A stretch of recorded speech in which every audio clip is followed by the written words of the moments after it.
a lè rí ìbẹ̀rẹ̀ kárí àárín ṣùgbọ́n a lè rópin fújì. Àwọn tí wọ́n wà nídìí fújì láti bẹ̀rẹ̀ wọn ò lè jẹ́ ká understand bí future fújì ṣe máa rí. lọ́nà wo. àtọ́dá ti dé Kọ́lá Adéjòjò ọmọ kékeré pírísẹ́ńtà. ẹ kú alálẹ̀ ará àdúgbò. ẹjọ́ ọmọ yín mo wá fi sùn. gbogbo owó mi kò jẹ́ ń tọyàn kò jẹ́ ń muyàn kò jẹ́ ń débẹ̀. aláǹkéré. ó wà spiritual. You cannot do without spiritually nínú fújì. ẹni tó bá ti gbé nǹkan kan gún lọ́wọ́ kó máa sìn. ìyẹn ni mo ṣe sọ yìí pé báyìí sí báwa ni.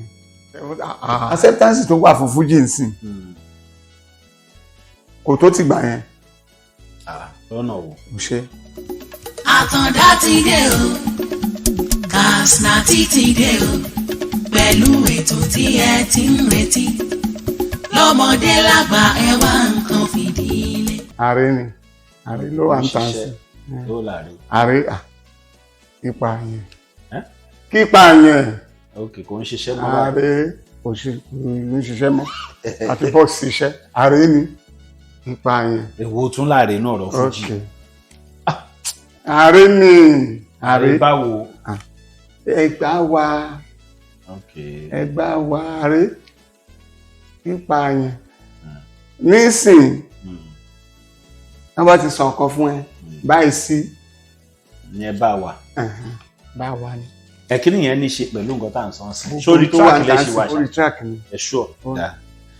ẹ fún wọn lórin náà. ọlọ́run ló yàn mí déwálé ọlọ́run ló yàn mí lólórí o àmúdáwá ṣùkúrà mo dúpẹ́ fàṣọ ìjùmíyà fàṣọ ìjà míyà o fàṣọ ògùnmíyà fàṣọ ìjà míyà dáṣọ ògo mi ọlọ́run fàṣọ ìjà míyà fàṣọ ìjà míyà o fàṣọ ìjà míyà fàjọ ìjà míyà o fàṣọ ìjà míyà dáṣọ ògo mi o fàṣọ ìjà míyà.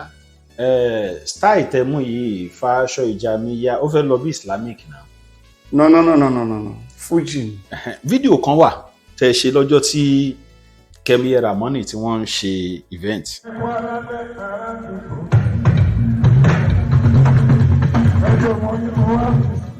ẹ̀kọ́ nílé ará àdúgbò ẹjọ́ ọmọ yín mo wá fi sùn gbogbo owó mi kò jẹ́ ń débẹ̀ kò jẹ́ ń nọ̀sẹ̀ kò jẹ́ ń tẹ̀yàn ìyẹn fàṣásì ni ẹ̀. fàṣásì ni but nǹkan tó máa ń mú fàṣásì wá náà bóyá nínú àwọn ìrírí ta ti ní àbí.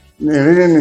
ó tiẹ̀ dáa ó jẹ́ ìrántí obìnrin kan wọ́n comment wọ́n ní I know Adewale Konta then but obìnrin yìí ti pọ̀ jù wọ́n lè máa ń kó obìnrin gan. tó bá jẹ́ pé ṣe ló mọ̀ ọmọ fẹ́ ṣe kó sọ síta àní kó type ẹ̀ síta pé is one of my. okay. ẹni bá sọ pé mo like obìnrin ó yẹ kó ṣùọ rẹ nínú ara ẹ kó mọ̀ pé obìnrin ló bí mi mo bí obìnrin wọ́n dẹ̀ tún bí mi tẹ̀lé obìnrin so kò sí reason tí mi fi ní like obìnrin mi ṣá nípa wọn dẹ̀ nípa mi so alhamdulilayi pé mo like obìnrin ẹni tí ó kọ fújì kóbìnrin. òkè yín náà ti kórè. mo kò mi ò lè deny yẹn gba tí mi jazz time ni. ṣe ẹ ti bẹ̀rẹ̀ orin gbà yẹn. 80s 90s mo ti ń ṣeré. ẹ kú alálẹ̀ ará àdúgbò. ẹjọ́ ọmọ yín mo wá fi sùn. gbogbo owó mi kò jẹ́ ń tọyàn kò jẹ́ ń muyàn kò jẹ́ ń débẹ̀ kò jù bẹ́ẹ̀ lọ torí Ọlọ́run kà sí ayé ò yí padà bákan náà ló ṣe ń lọ wàá tẹwó wàá gbàṣẹ kó tó di pé transfer di transant òkè ń ló fa ẹkọ alálẹ̀ ṣé ẹkọ alálẹ̀ yẹn ṣó ṣẹlẹ̀ ní àbí ẹkàn fi kọrin. mo kàn fi kọrin ni ó wà spiritual you cannot do without spiritually nínú fújì pass through ẹ̀ ó kàn jẹ́ pé ó ní weight jura wọn lọ báwọn èèyàn ṣe ń já sí ó jura wọn lọ. wọ́n ṣe jáde sí ó wait jura wọn lọ. irú ìgbà yẹn talent ni kò tí ì di spiritual way báyìí kò tí ì milẹ̀ tó báyìí onífújì ò tí ì pọ̀ ń gbà yẹn. so àtìgbà yẹn náà ni mo fẹ́ sọ̀rọ̀ nípa iṣẹ́ àtìgbà yẹn náà wọ́n ti ń dira wọn. irú ìgbà yẹn mo jáde iṣẹ́ Ìjẹ̀bú nìkan mo dé Kwara mo dé Ìlọrin mo dé Ògbómọ̀ṣọ́ mo travel round. àwọn kan wà tó jẹ́ pé tó bá wà ní ayé yìí wọ́n bá fẹ́ wúkọ ẹ̀ wọ́n tiẹ̀ sí ìlànà Muslim kó gbé Quran dání wàá bọ́ títí òfin máa kó ni wọ́n á ti ẹlòmíì church náà máa ti sí wọ́n á gbé Bible kún from A to Z Bible so that is the same thing occur nínú Fuji ẹni tó bá ti gbé nǹkan kan gún lọ́wọ́ kó máa sìn ṣùgbọ́n wò tó bá jára ẹ̀ o kàn lè má tètè rí ọ̀nà àti gbà àbáyọ. èmi ò tẹ̀bà ti Bible Quran mi tẹ̀bà ti ṣẹṣẹ́ bẹ́ẹ̀ tọrọ mo gbélé mi lọ orin. nǹkan tí mo rí tí mo fẹ́ sọ ni pé ìbẹ̀rẹ̀ àárín àti òpin a lè rí ìbẹ̀rẹ̀ kárí àárín ṣùgbọ́n a lè rópin Fuji. àwọn tí wọ́n dá tó wà nídìí Fuji láti bẹ̀rẹ̀ wọn ò lè jẹ́ ká understand bí future Fuji ṣe máa rí lọ́nà wo kò certain pé future báyìí ni Fuji máa ní because I can drag ẹ̀ náà ni I can drag ẹ̀ ni and drag ẹ̀ ni limit tá a bá ti ṣe dé tá a bá páín òun náà la mọ̀ ọmọ èèyàn ó sì máa débà so ìyẹn ni mo fẹ́ sọ pé kàn believe pé kò sí ẹni tó mọ end Fuji ọjọ́ iwájú Fuji ó rí à kí wọ́n ti lò lóhùn máa sọ ń pa ẹ̀. ibi tá a ṣe dé la máa mọ̀ Barrister ṣe dé ibi tó ṣe dé ń sìn ó lọ à ń kíra fún à ń gbéyìn fún níbi tó ṣe dé ó ṣe parí náà àbó ti parí ni ó parí so ìdí tí mo ṣe wálé ni pé mo wá show appreciation sí àwọn èèyàn mi àwọn tí wọ́n advice mi lọ́tún lósì kí n fi kàsàlà ilẹ̀ jàre kí n má jẹ́ kó continue bẹ́ẹ̀ ìyẹn ni mo ṣe sọ yí pé báyìí sí bá a wà ní everybody everything tẹ́ bá ti bá mi sọ sí báyìí sí ni bá a wà. so kò sí kàsàlà mọ́. kò sí kàsàlà mọ́. now one of the questions tí mo béèrè lọ́yìn láwọn ìgbà tá à ń ṣe interview yẹn mo fẹ́ tún question yẹn bẹ̀rẹ̀ ń sìn bẹ́ẹ̀ ṣe wà ń sìn bí Olúwayé wá láwọn fẹ́ fún yín ní 10 million ẹ máa gbà Wàsíù Àyìndé. ok mo lè gbà. ní ìsìn. ìrírí mi pọ̀ ojú mi rí ni torí nǹkan ò rí báyìí láti bẹ̀rẹ̀ bẹ́ẹ̀ all of a sudden àti kíní yẹn bẹ̀rẹ̀ sí ní dé èyí tí mo ń sọ iye ti 384 ni o. 8384. ni mo ní problem yẹn o. yes 8384 wọ́n wá mú mi láti Ìbàdàn Mọ́níyà that time ni àwọn politician náà ń jáde VPN kíní kan MPN ìdí àgbọn bá kéèsì yẹn lẹ. ilẹ̀ ṣe.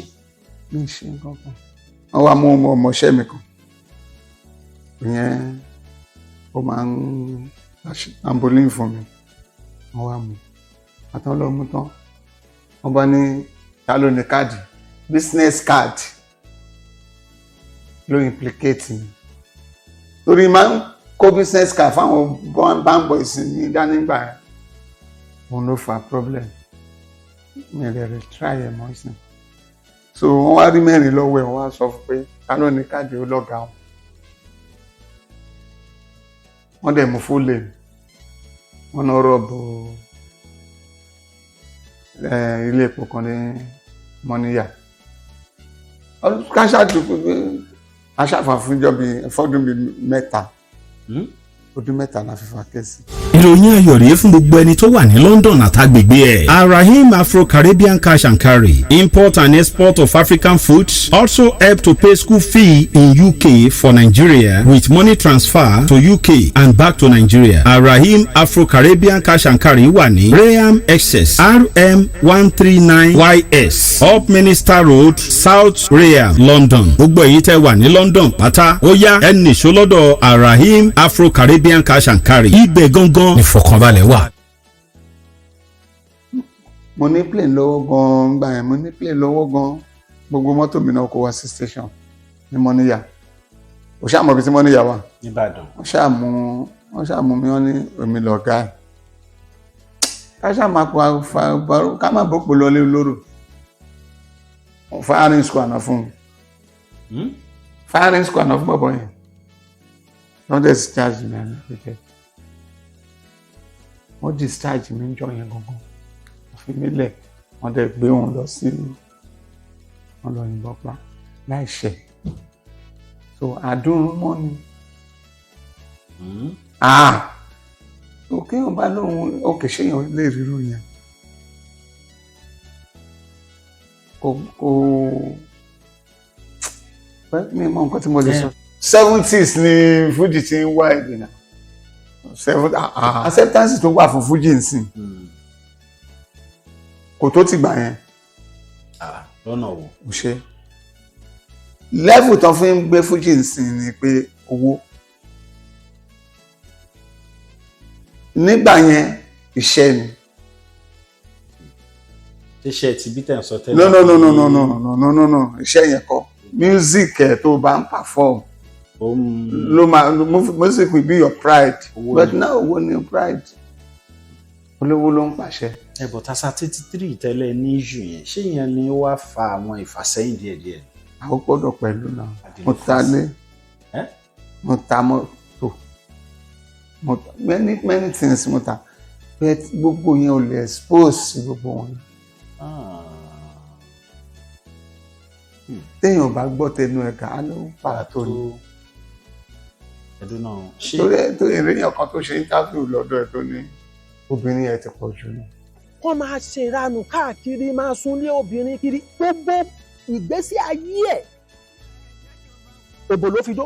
kò dẹ̀ lè judge mi ọlọ́run nìkan ló lè judge mi. so ẹni tí ò gbọ́ tẹnu ẹ̀ka á lẹ́gàá ń pàtó. ẹ̀dùn ẹ̀ sọ̀rọ̀ kan sì ṣé ẹ̀ ta lé àbí kí lẹ sọ. many things lórí kéèsì yẹn náà iṣẹ́ Fuji mo fi ṣàwọn nǹkan ẹ̀ sílẹ̀. lẹ fi ṣe gbogbo àwọn. yá tí mi dẹ̀ lè bá mọ́dé ni. ẹ lè bá ọ ẹ má sọ pé ẹ lè bá. no dè ní. ẹ má. dìsín tí mò ń sọ lọ́wọ́ yìí ó lè jẹ́ after.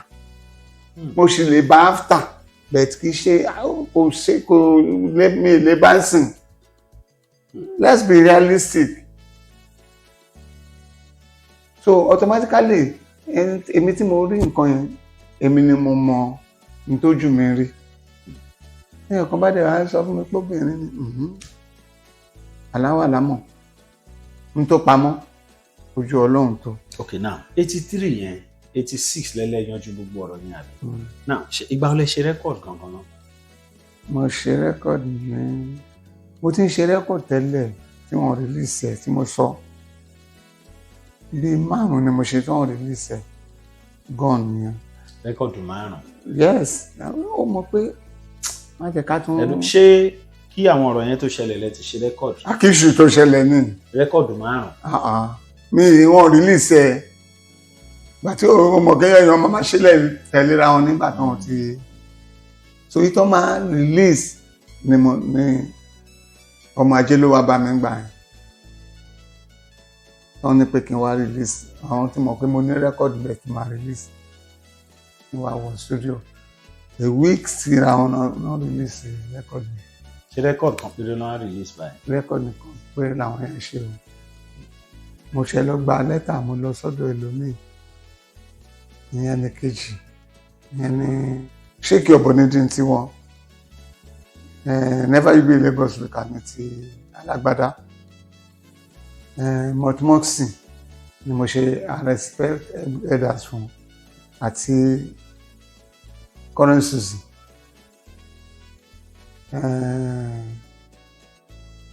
mo ṣe kan náà fún Konta dimension mo ṣe fún malaika tó wà mo ṣe yẹn mo ṣe òdodo ọ̀rọ̀ mo ṣe fún èmi sí ẹ̀rì bó ṣe pé mẹ́fà ni. mẹ́ta yìí náà ṣé kò yẹ kẹ́ ti múṣẹ́ mi wá kàn ti ẹ̀rí iṣẹ́ mi. n tí ojú mi rí lẹ́nu ọjọ́ mẹ́ta sí èmi ni mo mọ̀. ẹ̀yin bàbá wa náà lẹ́ni ẹni tó bá fẹ́ ga pé ẹsẹ̀ máa ti rìn pé bí èèyàn bá dẹ̀ ṣe ní àwọn ìjákulẹ̀ tó náà ni òkè ẹ̀ ṣe máa gùn tó gbogbo àwọn ọ̀rọ̀ tẹ́ ń sọ yìí náà orin náà ni gbogbo ẹ̀ náà lè máa fi ó jẹ́ ìrántí iṣẹ́ Mọ̀rúfú Ibi Kangan tó máa jáde sí gbogbo social media platform lọ́jọ́ the 6th ó nínú rẹ́kọ̀dù Fọ̀tálẹ̀ Fọlọ́run pé nígbà kan rí lọ́rọ̀ mi wà lẹ́nu wọn yẹ̀yẹ́ mi mà ní wọ́n ń ṣe o ṣùgbọ́n bọ́lọ́run ọba tí kìí sọ̀rọ̀ kó má mú ṣe mo ti Fọ̀tálẹ̀ Fọlọ́run Adéwálé Konta. Fọ̀tálẹ̀ Fọlọ́run. Suko Fẹ́ndì mi o. Fọ̀tálẹ̀ Fọlọ́run. Olúṣọlá Olóyìnbó. Fọ̀tálẹ̀ Fọlọ́run. Dáàdì Súnkànmí ẹnjìníà o. Fọ̀tálẹ̀ Fọlọ́run. Dáàdì Ṣọlá Sọ̀víọ̀. Fọ̀tálẹ̀ Fọlọ́run. Àtàndá Fẹ́mi. Fọ̀tálẹ̀ Fọlọ́run. Pàṣẹ ṣúgà. Fọ̀tálẹ̀ Fọlọ́run. Ká Fọ̀tálẹ̀ Fọlọ́run. Kò sí nǹkan tá a lè ṣe. Iṣẹ́ Mọ̀rúfú Ibi nìyẹn tó bá di ọjọ́ on the 6th gbogbo social media platform ló máa wà. Ẹ bá ti tẹ Tọ́lání Mọ̀rúfú Ibi ó máa gbé jáde fún yín. Ẹ máa rí lórí Kasinati Sugar YouTube Spotify tẹ bá ti tẹ ẹ máa ríṣẹ́ yẹn ń bẹ̀ Fọ̀tálẹ̀ Fọlọ́run FLF láti ẹnu Mọ̀rúfú Ẹ̀gbìnọlá Tọ́lání Yọ̀síyọ̀. Náà Adéwálé Konta ìgbà ni káwọn olólùfẹ́ máa retí nǹkan kan bó tiẹ̀ jẹ́ singles àbí nǹkan kan. Láti lọ́wọ́lọ́wọ́ yìí mo ti wà lẹ́nu ẹ̀.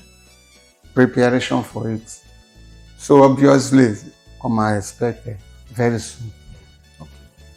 Mo ní àwọn èèyàn mi tí mo fẹ́ kí o mo fẹ́ show appreciation sí ní Nàìjíríà ń bí l'Amẹ́ríkà ni o ní London ni o ní Canada ni o mo fẹ́ show appreciation wọ́n kó àjíó tì mí tó ń bá mi sọ̀rọ̀ dáadáa pé kí n gbé jẹ́ kí n move forward person of mọ́mí mi kan Alájà Ọlásùnbọ̀ Àbíkẹ́ Ìdáyàt Aláṣẹlà Alábí Aláṣẹlà dúpẹ́ lọ́wọ́ ẹ̀